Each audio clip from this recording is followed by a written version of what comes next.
صحیح مسلم میں ایک حدیث ہے، مشکات میں بھی موجود ہے، اللہ کے محبوب صلی اللہ علیہ وآلہ وسلم نے فرمایا کہ میں تمہیں منع کرتا ہوں قبروں کو پکا کرنے سے، قبروں پر عمارت بنانے سے اور قبروں پر بیٹھنے سے۔ میں نے جب بھی یہ حدیث بیان کی ہے نا تو میں نے اس کی تشریح میں کہا کہ قبر پر ڈائریکٹ بیٹھنا بھی منع ہے کیونکہ مسلمان کی قبر کی عزت ہے۔ ایک ویڈیو میں نہیں، درجنوں ویڈیوز میں، ریٹن میں بھی موجود ہے۔ آج سے 15 سال پہلے میرا پمفلٹ پہلی دفعہ چھپا، رسول اللہ کی آخری وصیتیں، پھر اس کے ریویژن مختلف چھپتے رہے، 2009 میں چھپا، 12 میں، پھر 16 میں، آخری جو ریویژن ہے وہ 2016 والی ہے جو آپ کو اینڈ پہ ملے گی۔ اس کو بھی آلموسٹ 8 سال ہو چکے ہیں۔ اس میں بھی اس حدیث میں بریکٹ میں نے لکھا ہوا ہے کہ ڈائریکٹ بیٹھنا بھی منع ہے اور مجاور بن کے بیٹھنا بھی منع ہے، لیکن مفتی حنیف قریشی نے میری طرف جھوٹ منسوب کیا کہ یہ اس حدیث کی تعریف کرتا ہے اور کہتا ہے کہ نبی علیہ السلام نے مجاور بننے سے منع کیا، وہاں تو لکھا ہوا ہے ڈائریکٹ بیٹھنے سے منع ہے۔ میں دونوں مفہوم بیان کرتا ہوں، ڈائریکٹ بیٹھنا بھی منع ہے کیونکہ مسلم شریف میں حدیث ہے کوئی کسی مسلمان کی قبر پر بیٹھ جائے، یہ میں نے کئی ویڈیوز میں بیان کی ہے، اس سے بہتر ہے کہ وہ آگ کے انگاروں پر بیٹھے اور وہ انگارے اس کے جسم کی کھال اور گوشت کو جلا دیں، اس سے زیادہ عذاب ہونا ہے جو شخص کسی مسلمان کی قبر پہ بیٹھتا ہے۔ بالکل ڈائریکٹ بیٹھنا بھی منع ہے، لیکن مجاور بن کے بیٹھنا بھی منع ہے۔ کہتے ہیں انجینئر صاحب نے یہ حدیث میں تعریف کر دیا، اس میں مجاور کے الفاظ نہیں ہے، صرف بیٹھنے کے الفاظ ہیں۔ یہ میں نے جو اس کی تشریح بیان کی یہ بالکل فٹ اینڈ بیٹھتی ہے دوسری احادیث کی روشنی میں۔ تمہارے بزرگ ایاک نعبد و ایاک نستعین میں سے یا شیخ عبد القادر جیلانی مدد ثابت کر دیں تو تعریف نہ ہو، اور ہم مسلم شریف کی حدیث سے، بخاری اور مسلم کی احادیث کی روشنی میں کوئی بات بیان کر دیں تو وہ تعریف ہو جائے۔ بخاری اور مسلم دونوں میں حدیث ہے، اما عائشہ سلام اللہ علیہا کہتی ہیں کہ نبی علیہ السلام کے آخری دن چل رہے تھے بیماری کے، وفات سے چند دن پہلے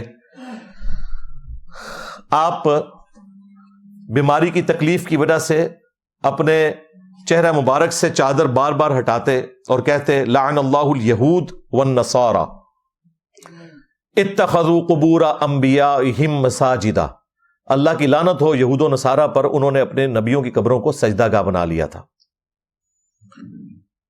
اور اما عائشہ کے الفاظ ہیں کہ اگر ہمیں یہ ڈر نہ ہوتا، اسی حدیث میں ساتھ امام بخاری نے نقل کیا کہ لوگ رسول اللہ کی قبر پر سجدے شروع کر دیں گے تو ہم نبی علیہ السلام کی قبر کو زیارت کے لیے اوپن چھوڑ دیتے، یعنی ہر کوئی وہاں جا کے مجاور بن جاتا، لیکن ہم نے زیارت کے لیے اوپن نہیں چھوڑا، آج تک اوپن نہیں ہے۔ جالی شریف سے بھی بہت پیچھے جا کے قبر مبارک ہے اور اس کے ارد گرد بھی دیوار ہے، لیکن ہمیں خطرہ تھا کہ نبی علیہ السلام ہمیں ڈرا رہے تھے کہ آپ کی قبر کے ساتھ ایسا کوئی معاملہ شروع نہ ہو جائے، تو بالکل فٹ ان بیٹھتا ہے۔ بخاری اور مسلم دونوں میں حدیث ہے، نبی علیہ السلام کے آخری دن جب چل رہے تھے تو حضور کی 3 بیویاں آپ کے پاس بیٹھی ہوئی تھیں۔ ظاہر ہے نبی علیہ السلام کا آخری وقت قریب تھا تو بیوی سے زیادہ تو قریبی رشتہ کوئی نہیں ہوتا۔ سیدہ ام حبیبہ، سیدہ ام سلمہ اور سیدہ عائشہ علیہم السلام اجمعین۔ تو ام سلمہ اور ام حبیبہ یہ سینئر صحابیات میں سے ہیں، انہوں نے ہجرت حبشہ بھی کی ہوئی ہے جو ہجرت مدینہ سے بھی پہلے ہوئی تھی، اپنے ایکس ہسبینڈز کے ساتھ، اس وقت جو ان کے خاوند تھے ان کے ساتھ۔ تو وہ آپس میں بات کرتی ہوئی کہتی ہیں کہ ہم نے ماریہ نام کا ایک گرجا دیکھا تھا حبشہ میں جہاں پہ تصویریں لٹک رہی تھی۔ نبی علیہ السلام اسی تکلیف کے عالم میں اٹھے، آپ نے کہا یہی تو ان میں خرابی تھی، جب ان میں کوئی نبی یا نیک آدمی فوت ہو جاتا تھا وہ اس کی قبر کے اوپر اس کی تصویریں لٹکا دیتے تھے اور سجدے شروع کر دیتے تھے۔ قیامت کے دن یہ لوگ بدترین مخلوق بنا کر اٹھائے جائیں گے جو لوگ اپنی نبیوں کی قبروں کو سجدہ گاہ بناتے تھے۔ نبی علیہ السلام چونکہ اپنے آخری وقت میں تھے، آپ کو ٹینشن ہی یہی تھی کہ میرے ساتھ یہ کچھ کریں گے، اس لیے بخاری میں حدیث ہے، دیکھنا میری شان کو اس طرح بلند نہ کرنا جس طرح نصارہ نے عیسیٰ ابن مریم کو بڑھا دیا، میں اللہ کا بندہ اور اس کا رسول ہوں، مجھے اللہ کا بندہ اور اس کا رسول ہی کہنا۔ مسلم شریف میں حدیث ہے، جندب رضی اللہ تعالیٰ عنہ کہتے ہیں کہ نبی علیہ السلام نے اپنی وفات سے 5 دن پہلے یہ بات ارشاد فرمائی تھی، خبردار تم میں سے اگلے لوگوں میں جب کوئی نبی فوت ہو جاتا تھا اس کی قبر پہ سجدے شروع کر دیتے تھے. میں تمہیں اس کام سے منع کرتا ہوں, میرے ساتھ یہ کچھ نہیں کرنا. مسند احمد میں حدیث موجود ہے, اللہم لا تجعل قبری وثنا یعبد, اے اللہ میری قبر کو وہ بت نہ بننے دینا کہ لوگ اس کی پوجا شروع کر دیں. نبی علیہ السلام نے اپنی قبر کو بت کہہ دیا اگر پوجا کی جائے تو, حالانکہ وہ قبر اس پلانٹ ارتھ پہ ہمیں ہمارے ماں باپ اولاد سب لوگوں سے بڑھ کر عزیز ہے, اپنی جان سے بڑھ کر عزیز ہے. لیکن نبی علیہ السلام نے کہا اللہ کے مقابلے پر کوئی لے کر آئے گا تو وہ بت ہوگی.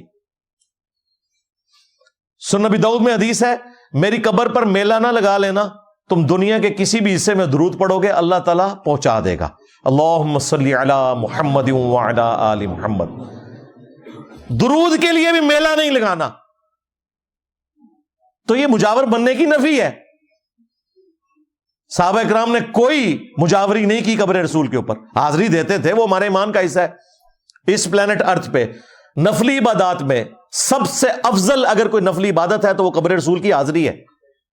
4 کتابوں کے اندر آیا ہے, المصنف ابن ابی شیبہ میں, سنن الکبریٰ البیہقی میں, الموطا امام مالک میں, اور فضل الصلاۃ علی النبی میں, کہ عبداللہ ابن عمر جب بھی مدینہ شریف سے نکلتے یا واپس مدینہ شریف آتے تو پہلے مسجد نبوی میں 2 نفل پڑھتے, پھر قبر رسول پر آ کر عرض کرتے السلام علیکہ یا رسول اللہ, پھر حضرت ابو بکر کی قبر پر السلام علیکہ یا ابا بکر, پھر حضرت عمر کی قبر پر السلام علیکہ یا عمر. ایک روایت میں ہے السلام علیکہ یا ابتا, میرے باپ آپ پر سلام ہو. تو یہ تو ہمارے ایمان کا حصہ ہے. مجاوری کسی نے نہیں کی قبر رسول کی. تمہارے بابے تو شاہی کوئی نہیں, بالکل میرے نبی سا ہے ہی کوئی نہیں, تیرے بابے تھے شاہی کوئی نہیں. ان کے مزرعات پہ جانے کے کوئی فضائل نہیں ہے, قبر رسول پہ جانے کی تو فضیلت ہے.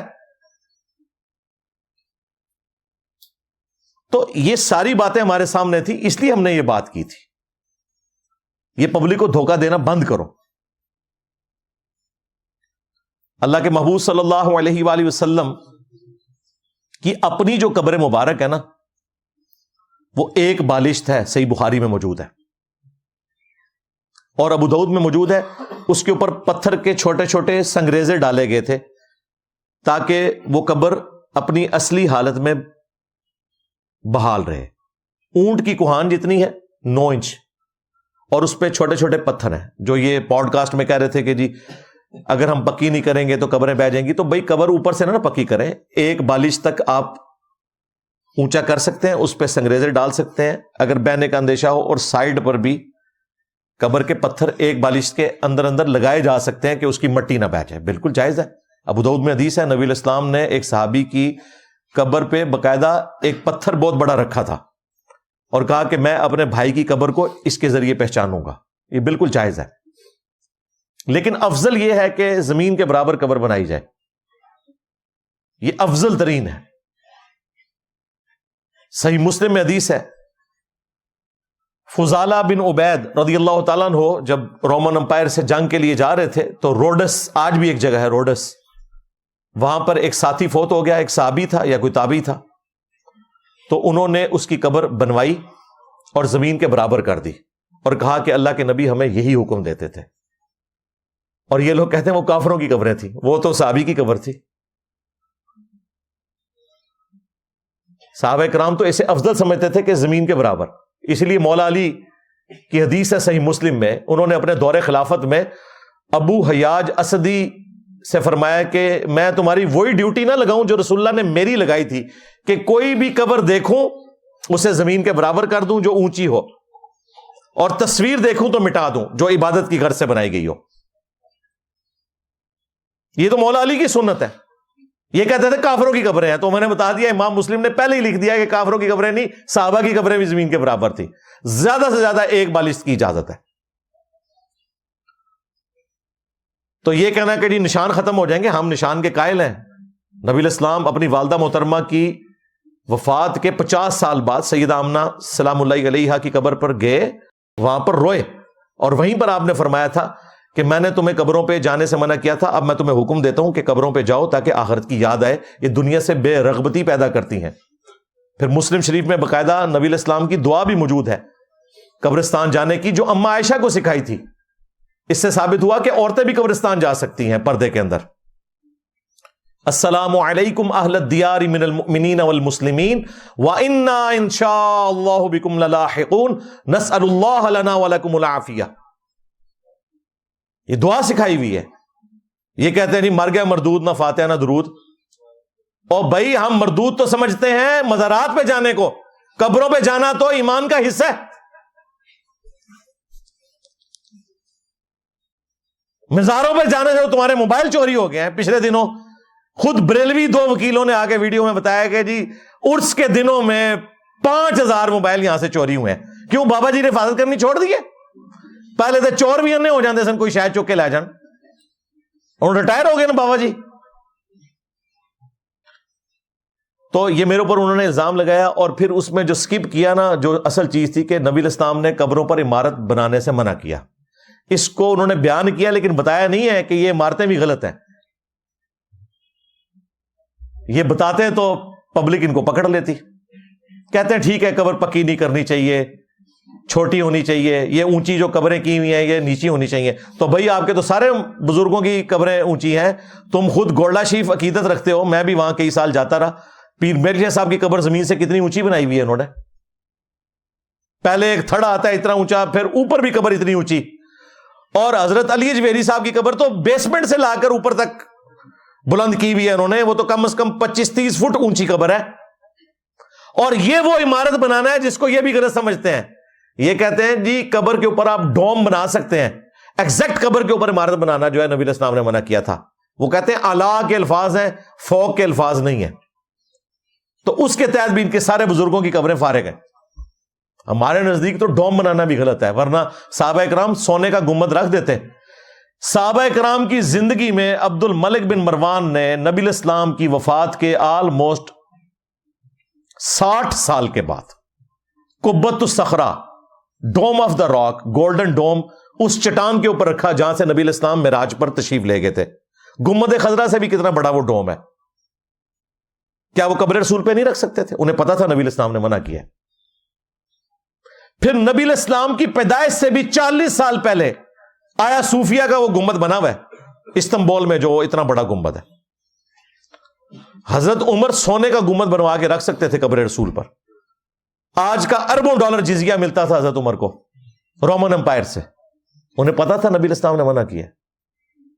حجرہ اسی طریقے سے رہا. یہ حضور کی وفات کے 650 سال بعد گنبد رکھا گیا 678 ہجری کے اندر. اور وفاء الوفا جو کتاب ہے تاریخ مدینہ کے اوپر، اس میں باقاعدہ لکھا ہے کہ جس شخص نے مشورہ دیا تھا نا گنبد رکھنے کا، کچھ عرصے بعد وہ معزول ہو گیا. لوگوں نے کہا اسے سزا ملی ہے جو اس نے یہ بدعت کروائی ہے. اس زمانے میں لوگ اسے برا سمجھتے تھے. آہستہ آہستہ یہ حصہ بن گیا. اور گرین کلر تو بمشکل 8 سے 200 سال پہلے ہوا ہے. 1837 عیسوی، آج ہے 22 دسمبر 2024. 200 سال پورے نہیں ہوئے اس کا کلر گرین ہوا ہے. پہلے اس کا کلر بلو بھی رہا ہے، وائٹ بھی رہا ہے. یہ سلطنت عثمانیہ نے کیا تھا، آٹومانم امپائر نے گرین کلر. تو جو کام نبی علیہ السلام کی وفات کے 650 سال بعد ایک مملوک ایمپرر الملک المنصور کلاوون کرے، سنی بادشاہ ایک 7ویں صدی ہجری کے اندر، وہ کہاں سے سنت بن گیا؟ اسی 7ویں صدی ہجری میں دوسرا جو ایمپرر تھا، مملوک ایمپرر ایوبی ڈائنیسٹی کا الملک المظفر، اس نے یہ عید میلاد النبی والا معاملہ جلسے جلوسوں کا شروع کیا. اور پھر سلطنت عثمانیہ نے اپنے دور میں 12 ربیع الاول کی چھٹی ڈکلیئر کر دی، اور پھر یہ سارے کا سارا معاملہ شروع ہو گیا. کہتے ہیں جی وہ دیکھیں پہلے حرمین پہ بھی ہماری حکومت تھی، پہلے آپ کی حکومت تھی، اس سے پہلے یہ کچھ نہیں تھا. کہتے ہیں نہیں مزارات تھے، مزارات تو 650 سال بعد بنے ہیں. پہلے 650 سال کے مسلمان کیا تھے؟ کہتے ہیں نہیں پیچھے ٹورو. اسی کہتے ہیں نہیں اور پیچھے ٹورو. 400 سال تک تمہارے بڑوں نے کعبہ شریف میں بدعت کو جاری کیا، 4 مصلے ڈالے، حنفی، شافعی، مالکی، حنبلی. 1517 سے 1917 تک اللہ نے تمہاری کمر توڑ دی. انشاءاللہ اب قیامت تک تمہارے مصلے واپس نہیں آئیں گے. حنفیوں میں ہی 2 فرقے بن گئے، حنفی دیوبندیہ اور حنفی بریلویہ. ایک دوسرے کو مسلمان بھی نہیں سمجھتے. لو زامو یہ امیدیں لگا کے بیٹھے ہوئے ہیں کہ حضرت عیسیٰ ابن مریم آئیں گے تو فقہ حنفی کے مطابق عمل کریں گے. حضرت عیسیٰ ابن مریم صحیح مسلم میں حدیث ہے، تمہیں اللہ کی کتاب اور تمہارے نبی کی سنت کے مطابق چلائیں